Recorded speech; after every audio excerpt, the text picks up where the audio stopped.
What's up, everybody? 500 years of American history, 9 time periods, 1 exam standing between you and the 5. Feeling buried? Good news. The College Board only tests a handful of big ideas per period, and today we're hitting every single one of them, fast. This is the ultimate APUSH review, 1491 to the present, the whole course in one run. Stick with me to the very end, and I'll show you the single fastest way to lock all of this in before exam day. Let's get into it. Period 1, 1491 to 1607. Start before Columbus. The Americas were already full of diverse, complex societies, not empty land. Then, 1492 changes. Everything with the Columbian Exchange, the swap of crops, animals, and deadly diseases that wiped out up to 90% of native populations. Spain moves in with the encomienda system, forced native labor, and builds a casta system, a race-based social hierarchy. Remember the motive: God, gold, and glory.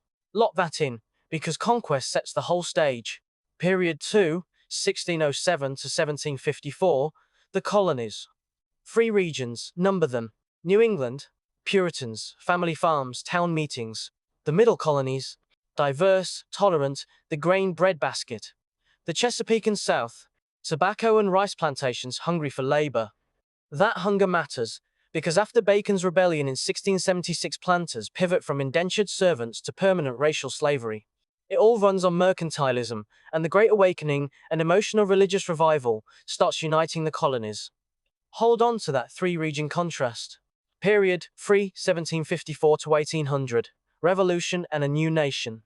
The French and Indian War wins land but leaves Britain broke, so Britain taxes the colonies, and no taxation without representation explodes into the Revolution. Independence in 1776, victory, then the weak Articles of Confederation fail. So in 1787 they write the Constitution, powered by compromises, the Great Compromise and the 3/5 Compromise. Federalists versus anti-federalists fight over ratification. Then Washington and Hamilton's financial plan launched the country. Huge period, expect essays here. Period 4, 1800 to 1848. The market revolution transforms the economy. Canals, railroads, factories, and a cash economy connect the nation. Politically, Jacksonian democracy expands voting to nearly all white men, but Jackson also forces native removal on the Trail of Tears. The Second Great Awakening sparks a wave of reform: abolition, temperance, and women's rights at Seneca Falls. And watch the storm cloud. The Missouri Compromise of 1820 papers over slavery, but only for now. Period 5, 1844 to 1877, the big one.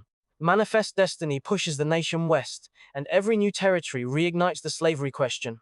Compromises collapse, the sectional crisis boils over, and in 1861 the Civil War erupts. The Union wins, slavery ends, and Reconstruction tries to rebuild the South. You must know, the Reconstruction Amendments. 13 ends slavery. 14 grants citizenship and equal protection.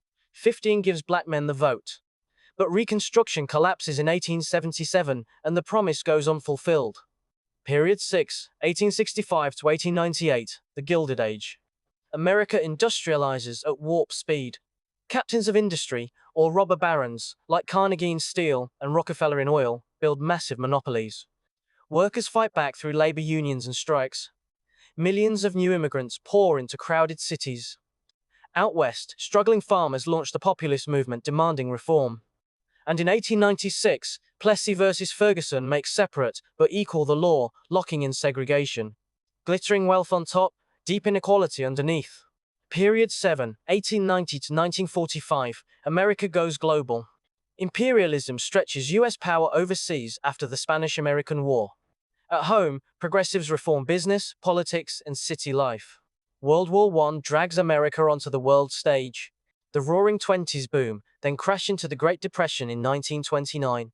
FDR answers with the New Deal, expanding the federal government to fight poverty. Then World War II pulls the nation fully out of the Depression and into superpower status. Massive period, lots of points. Period 8, 1945 to 1980, the Cold War era. America and the USSR square off, and US foreign policy locks onto containment, stopping the spread of communism from Korea to Vietnam.